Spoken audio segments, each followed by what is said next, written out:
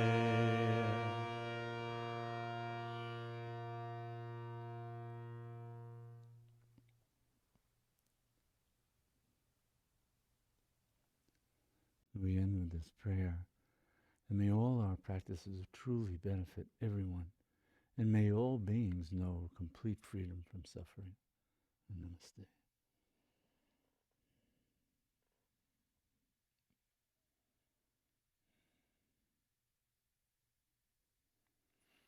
So, taking refuge in mantra, especially in Shakti sadhana, Kundalini sadhana. The mantra, this kind of mantra, a Shakti mantra, is a throb of the infinite. So keeping ourselves bathed in that day and night, that's what protects us. That's why the word mantra means that which protects. What does it protect us from? The ignorance from the mind, becoming this, becoming that. So the mantra is a constant invitation. No, just know that you are the infinite. You are the one. You are the self.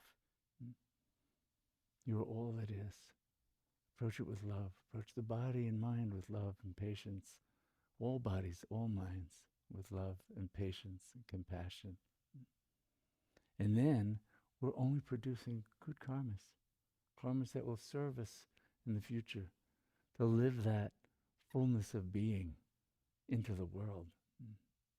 That's where the practices take us. That's the state of freedom. To live love and compassion, kindness and joy into each moment with anybody, anytime. That's freedom. So thank you for being ones who do practices, engage in contemplation, thinking, studying on how to transform this vehicle of mind and body into the true servant it can be, a servant of your highest loving nature, and then being ones who are committed to walking that into the world. So thank you. And thank you for coming this evening and bringing that power of your practice and the power of your presence to share with everyone. Thank you.